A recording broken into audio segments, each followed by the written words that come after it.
Hi friends, this is Gautam. இன்னைக்கு இந்த video டுட்டோரியலில் நம்ம VRF light route leaking concept பற்றி பார்க்க போகிறோம். ஸோ இந்த கான்செப்ட் பார்க்குறதுக்கு முன்னாடி உங்களுக்கு VRFனா என்னன்னு தெரிஞ்சிருக்கணும். ஸோ VRF பற்றி நான் ஆல்ரெடி என்னோட யூடியூப் சேனலில் நான் வீடியோஸ் அப்லோட் பண்ணியிருக்கிறேன். ஸோ நீங்கள் அதை ஒரு டைம் பார்த்துட்டு அதுக்கப்புறம் இந்த கான்செப்ட் பாருங்கள். ஏன்னா இது VRFோட அட்வான்ஸ் கான்செப்ட் தான் இந்த VRF light route leaking. So இப்போ பார்த்தீங்கன்னா என்னோட யூடியூப் சேனலில் நான் CCNA கான்செப்ட்ஸ் அப்படியே கன்யூஸாக நான் போட்டுட்டு இருந்தேன். ஸோ இப்போ இந்த VRF கான்செப்ட் நான் அப்லோட் பண்ணுறேன். ஸோ இந்த VRF கான்செப்ட் CCNAவில் கவர் ஆகாது. இது MPLSல வர கான்செப்ட்டு. ஸோ இப்போ யாராவது புதுசாக என்னோட யூடியூப் சேனலில் வீடியோஸ் பார்க்குறீங்க அப்படின்னா என்னோடய பிளேலிஸ்ட்டில் போயிட்டு நீங்கள் வீடியோ பாருங்கள். ஏன்னா அதான் அந்த ஆர்டராக இருக்கும். நீங்கள் டைரெக்டாக வீடியோஸில் போய் பார்த்தீங்க அப்படின்னா உங்களுக்கு வீடியோஸ் எல்லாமே ஷஃபில் ஆகிருக்கும். ஸோ உங்களுக்கு கன்ஃபியூஸாக இருக்கும். ஓகே, இப்போ நம்ம அந்த கான்செப்ட்குள்ளே போகலாம். Okay, so first VRF light. So இப்போ VRFக்கும் VRF லைட்டுக்கும் என்ன டிஃப்ரென்ஸ்னு பார்த்தீங்க அப்படின்னா, ஸோ VRF காமன்லி நம்ம எங்கே யூஸ் பண்ணணும்னு பார்த்தீங்கன்னா MPLS டிப்ளாய்மெண்ட் பண்ணும்போது VRF கான்செப்ட் யூஸ் பண்ணுவாங்க. ஸோ MPLS இல்லாமல் VRF யூஸ் பண்ணாங்க அப்படின்னா அது VRF லைட்னு சொல்லுவாங்க. ஏன்னா நிறைய பேர்த்துக்கு VRFக்கும் VRF லைட்டுக்கும் என்ன டிஃப்ரென்ஸு நிறைய பேர் கன்ஃபியூஸ் ஆவீங்க. ஸோ MPLSல யூஸ் பண்ணுறது நார்மல் VRF. MPLS இல்லாமல் VRF யூஸ் பண்ணாங்க அப்படின்னா அது VRF லைட்னு சொல்லுவாங்க. ஸோ இப்போ MPLS இல்லாமல் VRF எங்கே யூஸ் பண்ணுவாங்க பார்த்தீங்கன்னா, for example service provider. So service ப்ரொவைடரில் MPLS இல்லாமல் VRF யூஸ் பண்ணுவாங்க. ஸோ அப்படி யூஸ் பண்ணாங்கன்னா அது VRF லைட்னு சொல்லுவாங்க. ஆனால் ப்ரொடக்ஷனில் பார்த்தீங்கன்னா அதாவது சர்வீஸ் ப்ரொவைடரில் VRF யூஸ் பண்ண மாட்டாங்க. அதாவது MPLS இல்லாமல். இப்போ MPLS இல்லாமல் VRF யூஸ் பண்ணாங்க அப்படின்னா அது ஸ்கேலபிலிட்டி கிடையாது. ஸோ அதனால் அது யூஸ் பண்ண மாட்டாங்க.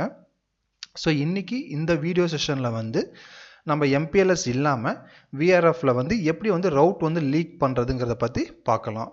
ஸோ நார்மலாக VRFோட எக்ஸ்பென்ஷன் விர்ச்சுவல் ரவுட்டிங் அண்ட் ஃபார்வர்டிங். இது என்ன பண்ணணும்னு பார்த்தீங்கன்னா, இந்த VRF லைட் யூஸ் பண்ணுறது மூலமாக நமக்கு மல்டிபிள் ரவுட்டிங் டேபிள்ஸ் கிரியேட் பண்ணும் ரவுட்டரில். நம்ம எத்தனை VRF கிரியேட் பண்ணுறோமோ அதுக்கு தகுந்த மாதிரி அந்த ரவுட்டிங் டேபிள் உங்களுக்கு கிரியேட் ஆகும்.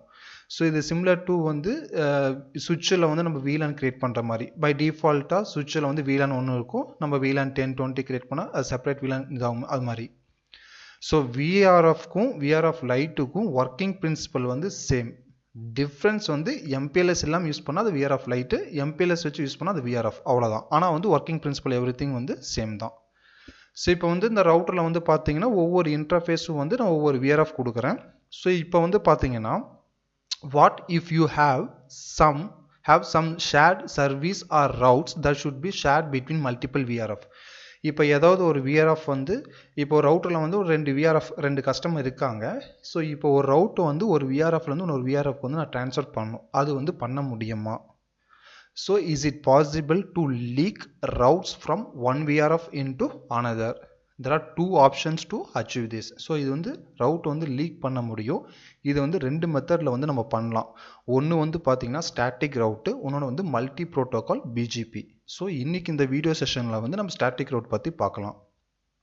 ஓகே, ஸோ இதுதான் என்னுடைய எக்ஸாம்பிள் சினாரியோ. ஸோ இந்த சினாரியோ வச்சு தான் இந்த ஃபுல் கான்செப்டுமே எக்ஸ்பிளைன் பண்ண போகிறேன். ஸோ மொத்தம் 3 ரவுட்டர்ஸ் இருக்குது. ஸோ சென்டர் ரவுட்டர் ISPன்னு கன்சிடர் பண்ணிங்க, சர்வீஸ் ப்ரொவைடர்னு வச்சுக்கோங்க. இப்போ சர்வீஸ் ப்ரொவைடருக்கு 2 கஸ்டமர் இருக்காங்க. ஒரு கஸ்டமர் ABC, இன்னொரு கஸ்டமர் XYZ. ஸோ ABCங்கிறவங்க அது VRF ABCங்கிறது ஒரு கஸ்டமர் நேமு.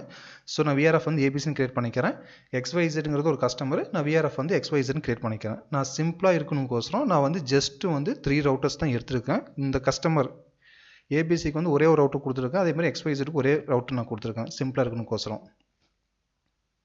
ஓகே, அதே மாதிரி ஒவ்வொரு VRF அதாவது ஒவ்வொரு கஸ்டமர்லேயுமே நான் 2 லூபேக் கிரியேட் பண்ணியிருக்கிறேன். Loopback 1 1.1/24, loopback 2 11.11.11.24. அதே மாதிரி XYZ 2.2.2.2/24, லூபேக் 2க்கு 22.22.22.22/24. ஓகே, ஸோ இப்போ பார்த்தீங்கன்னா ISP ரவுட்டர் 2 கஸ்டமரோட கனெக்ட் பண்ணிக்கிறாங்க. ஒன்று ABC கஸ்டமர், ஒன்று XYZ கஸ்டமர். ஸோ அதான் VRF நேம் ABC XYZ, அதோட ரவுட்டர் ABC1, அதே மாதிரி XYZ1. ஓகே, இது வந்து பார்த்தீங்கன்னா ஜஸ்ட் வந்து பிளைன் கான்ஃபிகரேஷன். இப்போ ஐஎஸ்பி ரவுட்டரில் வந்து என்ன கான்ஃபிகரேஷன் பண்ணியிருக்கேன்னு பார்த்தீங்கன்னா, நான் ஜஸ்ட் வந்து 2 விஆர்எஃப் கிரியேட் பண்ணுறேன். குளோபல் மோடில் போயிட்டு ஐபி விஆர்எஃப் நேம் அவ்வளோதான். நெக்ஸ்ட் வந்து ஏபிசி கிரியேட் பண்ணிட்டு அதேமாதிரி எக்ஸ்வைசர் கிரியேட் பண்ணிட்டேன். இப்போ நீங்கள் விஆர்எஃப் கிரியேட் பண்ணும்போது கேபிட்டல் லெட்டர் கொடுத்தீங்கன்னா எல்லா இடத்துலையும் வந்து நீங்கள் கேபிட்டல் லெட்டர் தான் கொடுக்கணும். ஸ்மால் லெட்டர் கொடுத்தீங்கன்னா உங்களுக்கு வந்து ஒர்க் ஆகாது. ஸோ இது வந்து கேஸ் சென்சிட்டிவ். ஸோ அதை பார்த்துக்குங்க. நெக்ஸ்ட் ஒன்று வந்து பார்த்தீங்கன்னா FA0/0, அதாவது இந்த இன்டர்ஃபேஸை வந்து நான் எதுக்கு மேப் பண்ணுறேன்னா விஆர்எஃப் ஏபிசிக்கு மேப் பண்ணுறேன். அதே மாதிரி இந்த இன்டர்ஃபேஸ் எதுக்கு மேப் பண்ணுறேன்னா எக்ஸ்வைசருக்கு வந்து மேப் பண்ணுறேன். ஸோ அதுதான் வந்து பார்த்தீங்கன்னா இங்கே வந்து ஐபி விஆர்எஃப் ஃபார்வர்டிங் ஏபிசி இது இந்த கமாண்ட் கொடுத்தேன்னா இந்த இன்டர்ஃபேஸை வந்து இந்த ஏபிசிங்கிற விஆர்எஃப் வந்து நான் மேப் பண்ணிட்டேன். அப்புறம் ஜஸ்ட் நான் ஐபி அசைன்மெண்ட்டை 172.16.1.2. ஸோ 172.16.12.0/24. ஸோ இங்கே வந்து 1, இங்கே வந்து 2. ஸோ அதை இங்கே அசைன் பண்ணிட்டேன். சாரி, ஸோ இங்கே வந்து பார்த்தீங்கன்னா இது வந்து 12. ஸோ இது வந்து மிஸ்டேக்லி நான் 1 கொடுத்துருக்கேன். ஸோ இங்கே வந்து 12 தான் வரும். ஸோ அதை நீங்கள் கரெக்ட் பண்ணிக்கோங்க. ஸோ நெக்ஸ்ட் ஒன் வந்து பார்த்தீங்கன்னா இது வந்து 172.16.23.0 நெட்வொர்க்கு. ஸோ இங்கே வந்து 2 இருக்குது. ஸோ நான் ஐபி வந்து இங்கே 23.2 கொடுத்துட்டேன். ஸோ ஐபி அசைன் பண்ணுறதுக்கு முன்னாடி இந்த இன்டர்ஃபேஸை வந்து நான் விஆர்எஃப் வந்து எக்ஸ்வைசருக்கு வந்து மேப் பண்ணிட்டேன். ஸோ இது வந்து பார்த்தீங்கன்னா ABC1 கஸ்டமர் ஏபிசியோட கஸ்டமரோட ரவுட்ரு. ஜஸ்ட் ஐபி மட்டும் நான் அசைன் பண்ணிட்டேன். லூபேக் 1, லூபேக் 2, நெக்ஸ்ட் வந்து ஃபாஸ்ட் ஈத்தர்நெட். இது வந்து XYZோட கஸ்டமரோட loopback 1, loopback 2 interface. Just physical இன்டர்ஃபேஸ்க்கு வந்து ஐபி அசைன் பண்ணிட்டேன். ஸோ வித் த கான்ஃபிகரேஷன் எபோ, ஸோ எபோ கான்ஃபிகரேஷன் வந்து பார்த்தீங்கன்னா we only have connectivity within VRF. So விஆர்எஃப்குள்ளே வந்து நம்ம கனெக்டிவிட்டி இருக்குது. ஏன்னா ஜஸ்ட் வந்து நான் ஐபி மட்டும் தான் அசைன் பண்ணிட்டேன். ஸோ இப்போ வந்து பார்த்தீங்கன்னா what if we want connectivity between VRF ABC and XYZ. இப்போ வந்து ABCலேருந்து XYZ வந்து கனெக்டிவிட்டி வந்து வேணும். ஸோ அதை வந்து எப்படி பண்ணலாம்? ஸோ ஒன்று வந்து பார்த்தீங்கன்னா ஸ்டாட்டிக் ரவுட்டு, ஒன்று வந்து மல்டி ப்ரோட்டோகால் பிஜிபி நான் சொல்லியிருந்தேன். இப்போ வந்து இந்த வீடியோ செஷனில் ஸ்டாட்டிக் ரவுட் பற்றி பார்க்கலாம். ஸோ இப்போ இந்த ஸ்டாட்டிக் ரவுட்டில் வந்து பார்க்கும்போது இப்போ சிஸ்கோ டாக்குமெண்ட் படி ஸ்டாட்டிக் ரவுட் வந்து டைரெக்டாக வந்து பிட்வீன் விஆர்எஃப்க்கு வந்து சப்போர்ட் ஆகாது சிஸ்கோ ரவுட்டரில் ஆஸ் பர் சிஸ்கோ டாக்குமெண்ட் படி. அதாவது வந்து நம்ம ஸ்டாட்டிக் ரவுட் வந்து டைரெக்டாக ஒரு விஆர்எஃப்லேருந்து இன்னொரு விஆர்எஃப்க்கு வந்து கான்ஃபிகர் பண்ண முடியாது. அது வந்து சப்போர்ட் ஆகாது சிஸ்கோ டிவைஸில். ஸோ அதான் இதில் பாயிண்டில் மென்ஷன் பண்ணியிருக்கிறேன். ஸோ அப்போ வந்து எப்படி வந்து இதை ஒர்க் பண்ண வைக்கலாம் அப்படின்னு வந்து பார்த்தீங்கன்னா நம்ம வந்து டிராஃபிக்கை வந்து ரவுட் பண்ணுறோம் விஆர்எஃப்லேருந்து குளோபல் ரவுட்டிங் டேபிள்லேருந்து அனதர் விஆர்எஃப். ஸோ அதுதான் வந்து concept. So VRF to the global routing table and then to the destination VRF. So இப்போ global routing table na என்ன? So அது வந்து உங்களுக்கு next slideல வந்து நான் சொல்றேன். So இந்த static route மூலமா நமக்கு ஒரு advantage என்னன்னு பார்த்தீங்கன்னா எக்ஸாக்டாக உங்களுக்கு என்ன route மட்டும் லீக் பண்ணுமோ ஸோ அதை நீங்கள் வந்து கான்ஃபிகர் பண்ணிக்கலாம். ஸோ அது வந்து ஒரு அட்வான்டேஜ். ஓகே, ஸோ இப்போ என்னோட சினாரியோவில் வந்து பார்த்தீங்கன்னா 2 கஸ்டமர், ஒன்று வந்து ஏபிசி, ஒன்று வந்து XYZ. ஸோ ஏபிசியில் வந்து ஒரு லூபேக் வந்து 1.1.1ங்கிற லூபேக்கோட இதை வந்து நான் XYZல இருக்கிற 2.2.2ங்கிற நெட்வொர்க் வந்து ஆக்சஸ் பண்ணும். ஸோ இது வந்து வைஸ் வெர்ஸாக வந்து கம்யூனிகேட் ஆகணும். ஏபிசியில் வந்து நான் 1.1.1ங்கிற நெட்வொர்க் வந்து லீக் பண்ணுறேன் XYZக்கு. அதே மாதிரி XYZலேருந்து நான் 2.2.2ங்கிற நெட்வொர்க் வந்து ஏபிசிக்கு வந்து லீக் பண்ணுறேன். மீது எதுவும் நான் லீக் பண்ணல, இது மட்டும் தான் நான் பண்ணுறேன். ஸோ இது வந்து எப்படி கான்ஃபிகர் பண்ணலாங்கிறத வந்து நம்ம பார்க்கலாம். ஓகே, ஸோ ஃபஸ்ட்டு கான்ஃபிகரேஷன் வந்து பார்த்தீங்கன்னா 2 கஸ்டமர் ரவுட்டர்லையுமே வந்து நான் டிஃபால்ட் ரவுட் வந்து கான்ஃபிகர் பண்ணுறேன். அது எதை பாயிண்ட் அவுட் பண்ணுறதுக்குன்னா ஐஎஸ்பி ரவுட்டர் வந்து பாயிண்ட் அவுட் பண்ணுறதுக்கு. ஸோ அதான் இங்கே மென்ஷன் பண்ணிக்கிறேன், default route of ABC1 and XYZ. So routers show that they send all unknown traffic towards the ISP router. So இது வந்து ஏபிசி ரவுட்டரில் போயிட்டு அதை ஏபிசி கஸ்டமர் ரவுட்டரில் போயிட்டு நான் IP route default route pointing towards வந்து ஐஎஸ்பி ரவுட்டர் கொடுத்துட்டேன். Next வந்து XYZ கஸ்டமர் ரவுட்டரில் போயிட்டு பாயிண்டிங் டுவர்ட்ஸ் வந்து 172.16.23.3.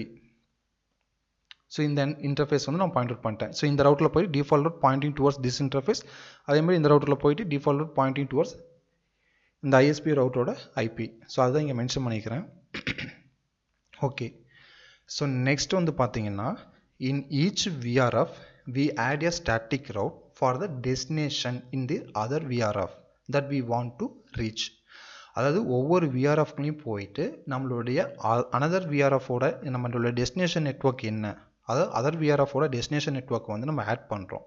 ஸோ இந்த ஸ்டாட்டிக் ரவுட் வந்து எதை வந்து நம்ம பாயிண்ட் அவுட் பண்ணுறோம்னா டேரெக்டாக வந்து அதர் விஆர்எஃப் பாயிண்ட் அவுட் பண்ணுறதுக்கு பதிலாக குளோபல் ரவுட்டிங் டேபிள் வந்து பாயிண்ட் அவுட் பண்ணுறோம். ஸோ அதுக்கு சின்டாக்ஸ் வந்து என்னென்னு பார்த்தீங்கன்னா இதுதான். ஃபஸ்ட்டு வந்து இது இதுக்கப்புறம் இந்த ரவுட் லீக்கிங் எல்லாமே வந்து நம்ம ஐஎஸ்பி சைடில் தான் கான்ஃபிகர் பண்ணுறோம். கஸ்டமர் சைடில் வந்து எதுவுமே கான்ஃபிகர் பண்ணுறது கிடையாது. ஏன்னா கஸ்டமருக்கு வந்து விஆர்எஃப் பற்றியே தெரியாது. Just default route pointing towards ISP மட்டும் தான் கொடுத்துட்டோம். இப்போ ஐஎஸ்பி ரவுட்டில் போயிட்டு என்ன பண்ணுறேன்னு பார்த்தீங்கன்னா, ஃபஸ்ட்டு வந்து ஏபிசி. ஸோ ஏபிசி கஸ்டமர் வந்து 2 லூப் பேக்கு 1111 1111. அதே மாதிரி XYZ வந்து அனதர் கஸ்டமர் 2222 2222 அந்த நெட்ஒர்க்கு. ஸோ இப்போ வந்து நமக்கு வந்து ஒன் நெட்ஒர்க் வந்து ஏபிசிலேருந்து நான் லீக் பண்ணுறேன் XYZக்கு. லீக் பண்ணுறேன்னா அந்த நெட்ஒர்க் வந்து XYZக்கு வந்து ரீச்சபிளாக இருக்கணும். அதேமாதிரி XYZல இருக்கிற நெட்ஒர்க் வந்து ஏபிசிக்கு வந்து ரீச்சபிளாக இருக்கணும். XYZல இருக்கிற 2.2.2.2ங்கிற நெட்ஒர்க். ஸோ ஃபஸ்ட்டு வந்து ஐஎஸ்பி ரவுட்டரில் வந்து நான் போயிட்டு எந்த விஆர்எஃப்ல போகிறேன்னா ஏபிசிங்கிற கஸ்டமருக்குள்ள போகிறேன். அதில் போயிட்டு ஏபிசி தான் சோர்ஸு. ஸோ அதிலிருந்து நான் எது ரீச் பண்ணணும்னா XYZல இருக்கிற 2222 ரீச் பண்ணும். ஸோ அதுக்கு சின்டாக்ஸ் வந்து பார்த்தீங்கன்னா IP route VRF ABC. So அந்த ஏபிசியில் போயிட்டு டெஸ்டினேஷன் நெட்ஒர்க் வந்து 2.2.2.0/24. ஸோ நெக்ஸ்ட் ஹாப் ஐபி வந்து பார்த்தீங்கன்னா 172.16. ஸோ 172.16.23.3. ஸோ இதுதான் வந்து அதோட நெக்ஸ்ட் ஹாப். ஸோ அந்த ஐஎஸ்பி ரவுட்டில் போயிட்டு நான் கான்ஃபிகர் பண்ணுறேன்.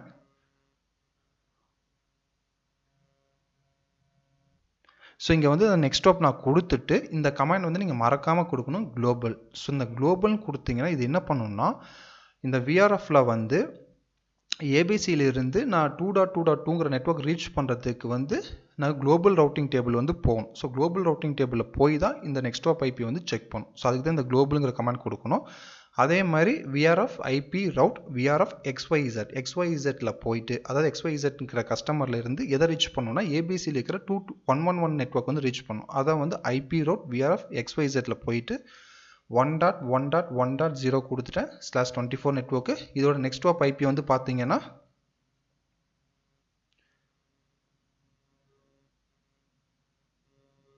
ஸோ நெக்ஸ்ட் ஹாப் ஐபி வந்து பார்த்தீங்கன்னா 172.16.12.1ங்கிற நெட்ஒர்க். ஸோ இதுதான் நான் இங்கே கொடுத்துட்டேன். ப்ளஸ் வந்து குளோபலுங்கிற கமாண்ட் கொடுத்துட்டேன். ரெண்டுலேயுமே நான் குளோபல் நான் கொடுத்துட்டேன். ஸோ இப்போது அந்த ரெண்டு ஸ்டாட்டிக் ரவுட்டுக்கு என்ன எக்ஸ்ப்ளனேஷன் நான் சொல்லிட்டேன். ஃபஸ்ட்டு வந்து விஆர்எஃப் ஏபிசியில் போயிட்டு we have a static route to the destination. ஏன்னா ஏபிசியிலேருந்து எனக்கு வந்து XYZல இருக்கிற 222 ரீச் பண்ணோம். அதே மாதிரி XYZலேருந்து ஏபிசியோட 1.1.1ங்கிற நெட்ஒர்க் ரீச் பண்ணோம். ஸோ அதான் விஆர்எஃப் ஏபிசியில் போயிட்டு we have static route to the destination 2.2.2.2/24 that use the next hop IP வந்து 172.16. இந்த நெட்ஒர்க். ஸோ ஏன்னா இந்த ஏபிசியிலேருந்து நான் இதை ரீச் பண்ணோன்னா இங்கே ஐஎஸ்பி 1ல போயிட்டு இந்த ஏபிசி 1ங்கிற விஆர்எஃப்ல போயிட்டு இந்த டெஸ்டினேஷன் நெட்ஒர்க் கொடுக்குறேன். ப்ளஸ் நெக்ஸ்ட் ஹாப் வந்து இந்த ஐபி தரேன். நெக்ஸ்ட் வந்து குளோபல்ங்கிற கமாண்ட் கொடுக்குறேன். அதே மாதிரி இந்த ஐஎஸ்பி ரவுட்டில் போயிட்டு XYZங்கிற விஆர்எஃப்குள்ளே போய் இந்த டெஸ்டினேஷன் நெட்ஒர்க் தரேன். நெக்ஸ்ட் ஹாப் வந்து இந்த ஐபி நான் தரேன். ஸோ அதுதான் வந்து இங்கே கொடுத்துருக்கேன் பாருங்க 1.11. இது வந்து 172.16.12.1. ஸோ ஃபைனலாக வந்து நான் குளோபலுங்கிற கமாண்ட் வந்து கொடுக்கணும். ஏன்னா சிஸ்கோ டாக்குமெண்ட் படி டைரெக்டாக ஒரு விஆர்எஃப்லேருந்து இன்னொரு விஆர்எஃப்க்கு வந்து சப்போர்ட் ஆகாது. நான் குளோபலுங்கிற கமாண்ட் நான் கொடுக்கணும். அதான் வந்து இங்கே நான் மென்ஷன் பண்ணிக்கிறேன். ஓகே, இப்போ இந்த ரெண்டு ஸ்டாட்டிக் ரவுட்ஸ் வந்து என்ன பண்ணுது பார்த்தீங்கன்னா ரவுட் டிராஃபிக் ஃப்ரம் விஆர்எஃப், அதாவது விஆர்எஃப்லேருந்து குளோபல் ரவுட்டிங் டேபிளுக்கு வந்து போகுது. அந்த நெக்ஸ்ட் ஹாப் ஐபிக்கு பதில் குளோபல் ரவுட்டிங் டேபிள் வந்து போகுது. அந்த குளோபல் ரவுட்டிங் டேபிளில் வந்து அந்த next hop IP address entry வந்து இருக்கணும். ஆனால் வந்து நீங்கள் ஐஎஸ்பி ரவுட்டரில் விஆர்எஃப் கிரியேட் பண்ணும்போது குளோபல் ரவுட்டிங் டேபிள் உங்களுக்கு எதுவுமே இருக்காது. இப்போ நீங்கள் ஷோ ஐபி ரவுட் விஆர்எஃப் ஏபிசின்னு கொடுத்தீங்கன்னா தான் அந்த என்ட்ரியே இருக்கும். ஸோ அதனால் வந்து என்ன பண்ணுறீங்கன்னு பார்த்தீங்கன்னா அந்த ரெண்டு நெக்ஸ்ட் ஹாப்போட ஐபியை வந்து நான் மேனுவலாக வந்து ஸ்டாட்டிக் ரவுட்ஸ் வந்து குளோபல் ரவுட்டிங் டேபிள் வந்து ஆட் பண்ணுறேன். குளோபல் ரவுட்டிங் டேபிள்னா விஆர்எஃப் இல்லாமல் ஸ்டாட்டிக் ரவுட் எழுதுறது தான் global routing table meaning. So we need to add two static routes in the global routing table of ISP router so that it knows how to reach the next IP address. So இப்போ வந்து ISP routerல நான் போயிட்டு இப்போ first static routeக்கு next hop வந்து 172.16.12.1. So 12.1 இதுக்கு வந்து நான் route எழுதுறேன். global routing table போயிட்டு IP route 172.16.12.1 கொடுத்துட்டேன் /32 கொடுத்துட்டேன். ஏன்னா இதை நெக்ஸ்ட் ஹாப் ஐபி. நெக்ஸ்ட் வந்து எந்த இன்டர்ஃபேஸ் வழியாக நான் ரீச் பண்ணோம். ஸோ ஐஎஸ்பி ரவுட்டரில் வந்து ஃபாஸ்ட் இத்தனை 0/0ங்கிற இன்டர்ஃபேஸ் வழியாக நான் ரீச் பண்ணோம். ஸோ அதான் வந்து FA 0/0 கொடுத்துட்டேன். நெக்ஸ்ட் வந்து நெக்ஸ்ட் ஹாப் ஐபி அட்ரஸ் வந்து பார்த்தீங்கன்னா 172.16.23.3. ஸோ இதுக்கு வந்து 23.3 வந்து /32 கொடுத்துட்டேன். நெக்ஸ்ட் ஹாப் ஐபி வந்து பார்த்தீங்கன்னா எக்ஸிஸ்டிங் இன்டர்ஃபேஸ் வந்து FA 1/0. ஸோ இது நான் கொடுத்துட்டேன். ஸோ இவ்வளோ தான் கான்ஃபிகரேஷன். இது வந்து VRF வந்து ரவுட் வந்து லீக் பண்ண ஆரம்பிச்சிடும். ஸோ ஃபஸ்ட்டு வந்து ISP ரவுட்டரில் அந்த VRFக்குள்ளே போயிட்டு என்ன டெஸ்டினேஷன் நெட்வொர்க்கோ அந்த நெட்வொர்க்கு சப்நெட் மாஸ்க் கொடுத்துட்டு அதோட நெக்ஸ்ட் ஹாப் IP என்ன, ஸோ அதை கொடுத்துட்டு ஃபைனலாக வந்து குளோபல்னு கொடுத்துடணும். ஸோ இந்த 2 ஸ்டாட்டிக் ரவுட் கொடுக்குறது மூலமாக இது டேரெக்டாக குளோபல் ரவுட்டிங் டேபிள் போய் அந்த குளோபல் ரவுட்டிங் டேபிளில் நெக்ஸ்ட் ஹாப் IP வந்து எப்படி வந்து ரீச் பண்ணுறது, அதுக்கு தான் இந்த என்ட்ரி. ஸோ ஆட்டோமேட்டிக்காக உங்களுக்கு வந்து ரீச் ஆயிரும். ஸோ இப்போ வந்து வெரிஃபிகேஷன் வந்து பார்த்தீங்கன்னா நான் ISP ரவுட்டரில் போயிட்டு show IP route VRF ABC static நான் கொடுத்தேன்னா, ஸோ ABC கஸ்டமரில் வந்து 2.2.2ங்கிற நெட்வொர்க் வந்து நான் லேர்ன் பண்ணியிருக்கிறேன். ஸோ பார்த்தீங்கன்னா 2.2.2ங்கிற நெட்வொர்க் வந்து எதை பாயிண்ட் அவுட் பண்ணுது, ஸோ இங்கே எதை பாயிண்ட் அவுட் பண்ணுது பார்த்தீங்கன்னா 172.16.23.3ங்கிறது வந்து பாயிண்ட் அவுட் பண்ணுது. So it does not show it, but the static route points towards the global routing table. ஏன்னா இந்த ஸ்டாட்டிக் ரவுட் வந்து எதை பாயிண்ட் அவுட் பண்ணுதுன்னா குளோபல் ரவுட்டிங் டேபிள் தான் பாயிண்ட் அவுட் பண்ணுது. ஏன்னா நம்ம குளோபல்ங்கிற கமெண்ட் கொடுத்தோம், ஆனால் இதில் வந்து உங்களுக்கு காட்டல, பட் அதான் meaning. So yes the route for 1.1.1. So show IP route XYZல போயிட்டு 1.1.1ங்கிற நெட்வொர்க் வந்து பார்த்தீங்கன்னா நெக்ஸ்ட் ஹாப் வந்து 172.16.12.1. ஸோ குளோபல் ரவுட்டிங் டேபிள்னா ஷோ IP ரவுட் நீங்கள் கொடுத்தீங்க அப்படின்னா குளோபல் ரவுட்டிங் டேபிளில் ஷோ IP ரவுட் ஸ்டாட்டிக் கொடுத்தீங்கன்னா 172.16.12.1, 172.16.23.3. ஸோ இந்த நெக்ஸ்ட் ஹாப் வந்து டைரக்ட்லி கனெக்டட். எந்த இன்டர்ஃபேஸ் வழியாக போனால் ரீச் பண்ணாங்கன்னா FA0.0ங்கிற இன்டர்ஃபேஸ் வழியாக. அதே மாதிரி 23.3ங்கிறது வந்து FA1.0ங்கிற இன்டர்ஃபேஸ் வழியாக போனீங்கன்னா நீங்கள் வந்து ரீச் பண்ணிடலாம். So above we can see the entries for next hop address in the global routing table. So ISP router is now able to route. So இப்போ வந்து ISP route வந்து பார்த்தீங்கன்னா router வந்து route வந்து able பண்ண முடியும், switch பண்ண முடியும் from one VRF into global routing table, அதுக்கப்புறம் வந்து another VRF. So இப்போ வந்து நான் ட்ரை பண்ணுறேன் பிங் பண்ணுறதுக்கு. ஸோ இது வந்து கஸ்டமர் சைட்லேருந்து நான் பிங் பண்ணுறேன் 2.2.2, சோர்ஸ் வந்து 1.1.1. அதே மாதிரி வைஸ் வெர்சா XYZல வந்து 1.1.1 நான் பிங் பண்ணேன், சோர்ஸ் வந்து 2.2.2 எனக்கு வந்து பிங் ஆகுது. ஸோ இதுதான் வந்து பார்த்தீங்கன்னா VRF லைட் ரவுட் லீக்கிங். அதாவது வந்து பார்த்தீங்கன்னா ஒரு VRFலேருந்து இன்னொரு VRFக்கு வந்து டேரெக்டாக வந்து நம்ம ஸ்டாட்டிக் ரவுட் எழுத முடியாது. சிஸ்கோ டாக்குமெண்ட் படி சிஸ்கோ ரவுட்டில் சப்போர்ட் ஆகாது. ஸோ அந்த VRFலேருந்து குளோபல் ரவுட்டிங் டேபிள் இருந்து அனதர் VRF. ஸோ அதுதான் கான்செப்ட். ஸோ இந்த எக்ஸாம்பிள் சினாரியோவோட ஃபுல் கான்ஃபிகரேஷனுமே வந்து என்னோட வீடியோ கீழே இருக்கிற டிஸ்கிரிப்ஷனில் வந்து லிங்க் இருக்குது. ஸோ அதில் நீங்கள் ஃபுல் கான்ஃபிகரேஷனுமே நீங்கள் பார்க்கலாம். ஸோ இந்த கான்செப்ட் வந்து நீங்கள் ட்ரை பண்ணி பாருங்கள். உங்களுக்கு ஏதாவது கொரீஸ் இருந்துச்சு அப்படின்னா இந்த வீடியோ கீழே இருக்கிற கமெண்ட் செக்ஷனில் வந்து பிங் பண்ணுங்கள், நம்ம அவங்க டிஸ்கஸ் பண்ணலாம். ஸோ இது வந்து கொஞ்சம் அட்வான்ஸ் கான்செப்ட், இது புரிஞ்சுக்கிறதுக்கு கொஞ்சம் டைம் ஆகும்.